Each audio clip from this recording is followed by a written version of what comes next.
Motion को ही continue करेंगे। Last के वीडियो में हमने पार्ट 3 में डिस्कस किया था कि लॉ ऑफ मोशन के जो इक्वेशंस होते हैं उसको किस तरीके से डिराइव करते हैं।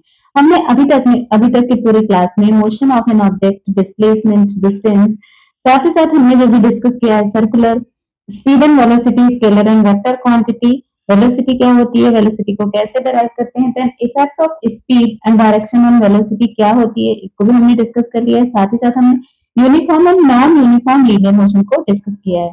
इसके बाद हमने एक्सेलरेशन को डिस्कस किया है। एक्सेलरेशन के हमने कुछ क्वेश्चंस भी किए हैं। हमने positive, negative and zero acceleration को भी डिस्कस किया है। डिस्टेंस ग्राफ यूनिफॉर्म मोशन के लिए भी हमने डिस्कस किया है। साथ ही साथ हमने डिस्टेंस टाइम ग्राफ और नॉन यूनिफॉर्म मोशन का भी डिस्कशन कर लिया है। वेलोसिटी टाइम ग्राफ और यूनिफॉर्म वेलोसिटी भी हमने कवर अप करा है। साथ ही साथ हमने वेलोसिटी टाइम ग्राफ और यूनिफॉर्म एक्सेलरेशन डिस्कस किया है। इसके हमने सारे इक्वेशंस भी किए हैं। इक्वेशंस को हमने इजीली डेराइव भी करके लास्ट क्लास में देख लिया है। अगर आपने अभी तक की सारी चीजों को नहीं देखा है तो आप मेरे प्रीवियस वीडियोस को जाकर के देख लीजिए, आपको चीजें आसानी से क्लियर हो जाएंगी।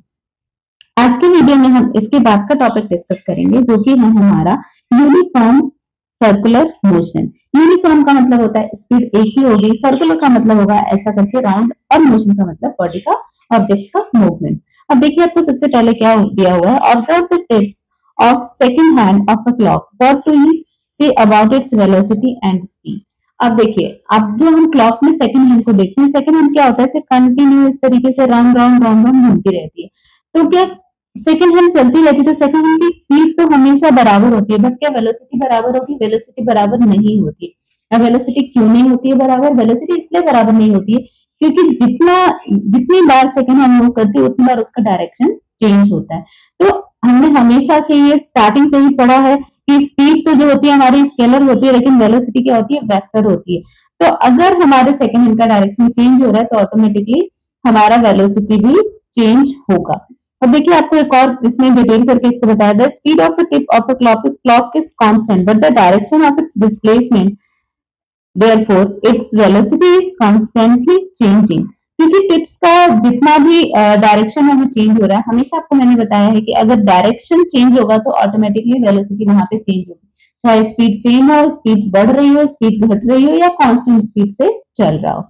तो इसलिए इस तरीके से हम ये बोल सकते हैं कि सर्कुलर मोशन में भी हमारा वेलोसिटी क्या हो रहा है? वो चेंज हो रहा है। अब देखिए हमको कुछ ट्राई करने को दिया हुआ है। आप अगर घर पे खाली हो, कभी बैठे हैं, तो देखिए जैसे ये देखिए सबसे पहले स्क्वायर दिया है। स्क्वायर बनाने के लिए हम क्या करते हैं?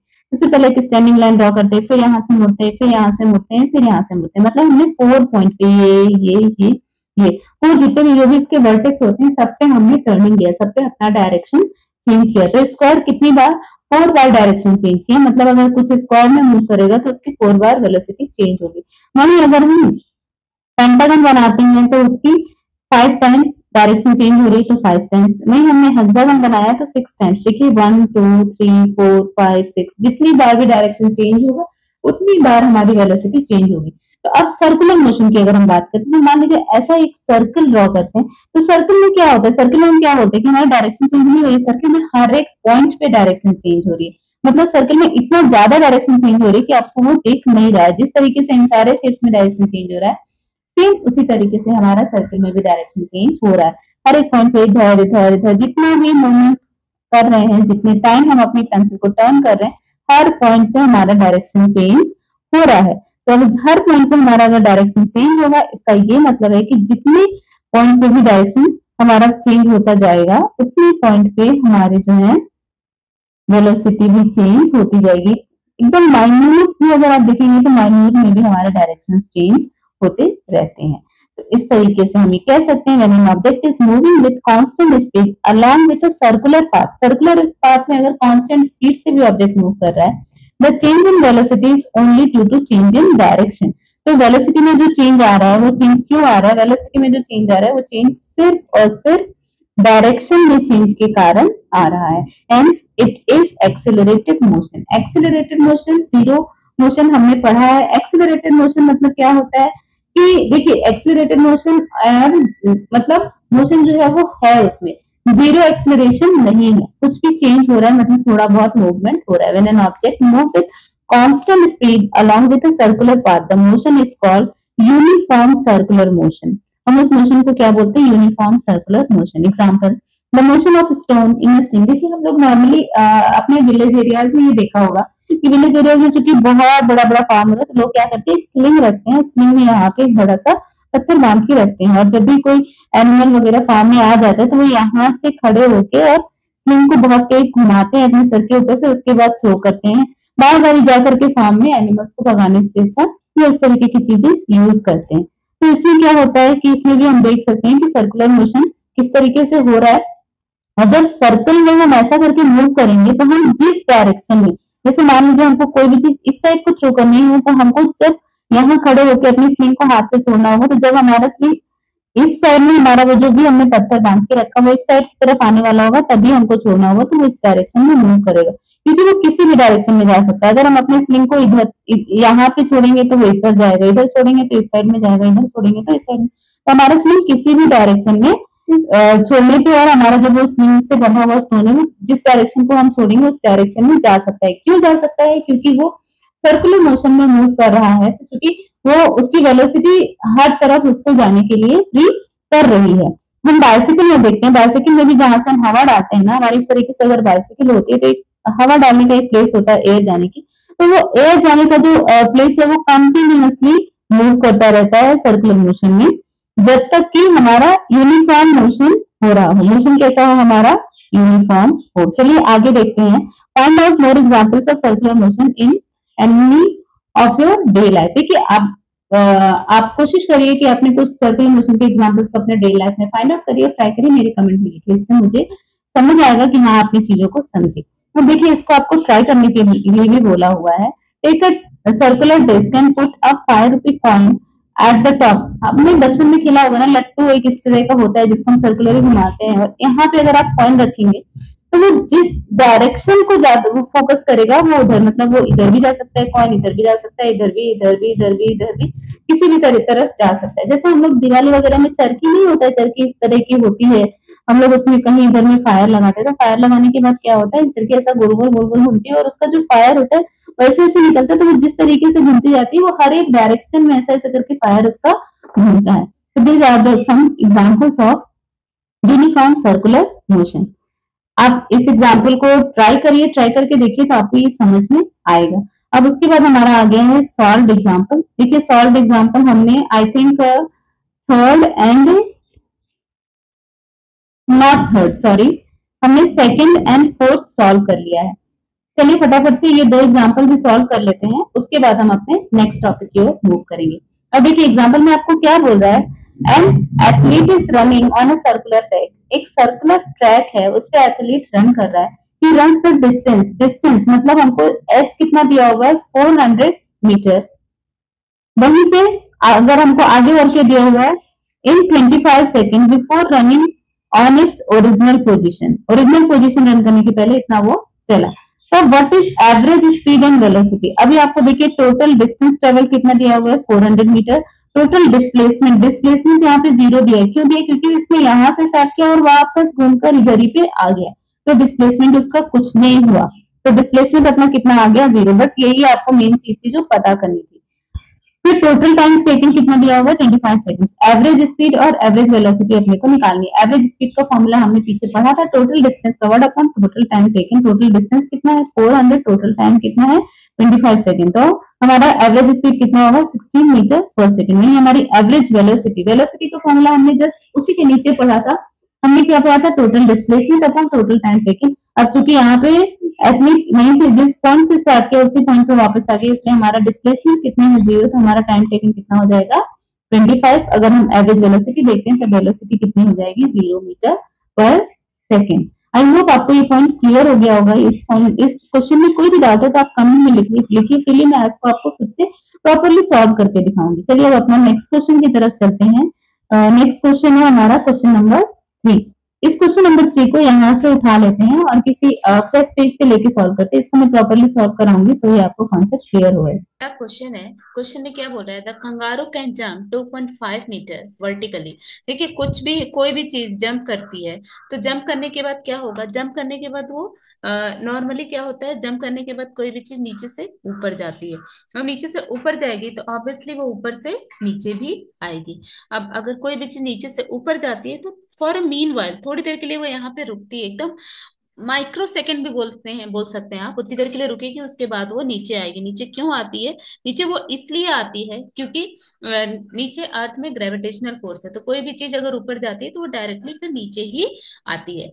तो what must be the initial velocity of the kangaroo, kangaroo का पूछ रहा है कि इनिशियल वेलोसिटी कितनी थी, यहाँ पे कंगारू की वेलोसिटी कितनी थी। अब इस क्वेश्चन को देखिए, हम थोड़ा ऐसा करके समझते हैं कि जैसे मान लीजिए कि कोई भी एक चीज है, ठीक है। जैसे हम एक ग्राफ प्लॉट करते हैं, तो ग्राफ में क्या होता है, जो ये साइड होता है ये हमारा हमेशा प्लस साइड होता है, वैसे ही जैसे ऊपर जाती है कोई भी चीज तो वो प्लस साइड होता है। ये वाला जो साइड होता है ये क्या होता है, हमारा निगेटिव साइड होता है, वैसे ही कोई भी चीज नीचे आती है तो वो भी निगेटिव साइड होती है। यहाँ प्लस माइनस या पॉजिटिव नेगेटिव मैं आपको इसलिए समझा रही हूँ कि मेरा हमारा जो ये क्वेश्चन है वो इसी बात पे डिपेंड करेगा। जैसे ये कंगारू ऊपर जाएगा तो मतलब इसकी जो भी चीजें होंगी, जो भी इसका स्पीड वगैरह होगा, वो सब किस चीज में होगा, प्लस में होगा। लेकिन जब वो नीचे आएगा तो ऑब्वियसली उसका होगा माइनस में। आपने छोटी क्लासेस में भी ये पढ़ा होगा, मैथ्स वगैरह में हम लोग नॉर्मली इस तरीके के क्वेश्चंस को देखते हैं, जिसमें क्या होता है कि अगर कोई भी चीज सी लेवल के ऊपर है, सी लेवल के ऊपर है मतलब जो भी चीज होगी वो प्लस में होगी, लेकिन वहीं सी लेवल के नीचे अगर कोई भी चीज है तो वो क्या होगी, वो ऑब्वियसली हमारी माइनस में चली जाती है। तो सिर्फ ये प्लस और माइनस के कॉन्सेप्ट को यहाँ पे समझ लीजिए, उसके बाद हम फर्दर आगे डिस्कस करते हैं इस क्वेश्चन को, तो आपको कॉन्सेप्ट थोड़ा अच्छे से क्लियर हो जाएगा। अब देखिए इस क्वेश्चन में हमको क्या समझ में आ रहा है, from the third equation of motion. हमारे पास जो थर्ड इक्वेशन ऑफ मोशन थी वो क्या बताती थी, थर्ड इक्वेशन ऑफ मोशन हमको बोलती थी कि u sorry v square is equal to, third equation of motion हमको बताती है कि v square is equal to u square plus 2as। U square plus 2as से मेरा मतलब है कि जो हमारा थर्ड इक्वेशन ऑफ मोशन है उसमें यू स्क्वायर कितना है, हमको देखिए इस क्वेश्चन में इजीली हमने इसको फाइंड आउट कर लिया है। हमारा v कितना है, v है हमारा 0। वहीं हमारा u कितना है, u इज इक्वल टू, हमको फाइंड आउट करना है s हमारा दिया हुआ है। s मतलब हमारा जो भी होता है, क्या बोलते हैं, जितना वो डिस्प्लेस करता है, तो s इज 2.5। वही हमारा एक्सेलरेशन यहाँ पे दिया हुआ है 9.1। अब आप बोलेंगे कि एक्सेलरेशन तो दिया नहीं है, तो हमने एक्सेलरेशन किधर से निकाला। देखिए इसको आप क्लियर कॉन्सेप्ट में रखिए, जो एक्सेलरेशन होता है वो हमारा बेसिकली अर्थ में जो हमारा एक्सेलरेशन होता है उसको हम कंसिडर करते हैं इस तरीके से ही, और जो हमारा एक्सेलरेशन होता है उसकी वैल्यू 9.8 ही हम रिकॉल करके रखते हैं। तो इस तरीके से हम बहुत इजीली इसको कैलकुलेट कर लेंगे। हमारा यू स्क्वायर कितना था, तो यू स्क्वायर हमको फाइंड आउट करना है। हमारी वेलोसिटी कितनी हुई, 0। वेलोसिटी 0 क्यों हुई, क्योंकि हमारा जो कंगारू था, कंगारू ने देखिए हमारे जो फर्स्ट स्लाइड में हम देखते हैं, हमारा जो कंगारू था वो कंगारू जो है वो जंप किया। कंगारू जंप किया तो यहाँ पर जाकर के कंगारू क्या हुआ, थोड़ी देर के लिए रुका, तो हमारी जो फाइनल वेलोसिटी हो गई वी कितनी हो गई, वो 0 हो गई। ये सेम कॉन्सेप्ट को हम इस स्लाइड में भी यूज करेंगे। हमारी फाइनल वेलोसिटी कितनी हो गई, वो हो गई हमारी 0। देखिए यहाँ पे मैंने फाइनल वेलोसिटी को 0 लिख के रखा है। फिर उसके बाद हमारा जो इनिशियल वेलोसिटी है वो हमको फाइंड आउट करनी है, +2। अब 9.8 माइनस में क्यों लिखा है, आपको मैंने अभी अभी इस कॉन्सेप्ट को क्लियर किया। 9.8 हमने माइनस में इसलिए लिखा है क्योंकि जब हम यहाँ ऊपर जा रहे थे तो हमारा कोई भी चीज जो होगा वो प्लस में होगा, तो जब हम नीचे आएंगे तो वो हमारा किस में हो जाएगा, नेगेटिव में होगा। मतलब नीचे जब आ रहे हैं, डाउन में आ रहे हैं हम, ऊपर से जब नीचे आ रहे हैं, कोई भी चीज नीचे गिरती है जमीन की तरफ, तो वो जो वैल्यू होती है वो नेगेटिव में होती है। सिर्फ यही एक कॉन्सेप्ट है जो कि कंफ्यूजिंग है। अगर ये पॉइंट आपको क्लियर हो जाएगा तो आपको ये क्वेश्चन को करने में कोई भी डाउट नहीं आएगा। अब आप देख लीजिए इसमें मैंने क्या किया, सिर्फ 2 मल्टीप्लाइड बाय -9.8 इंटू 2.5। 2.5 अपना एस दिया हुआ है, ये देखिए हमने एस को 2.5 ले रखा है।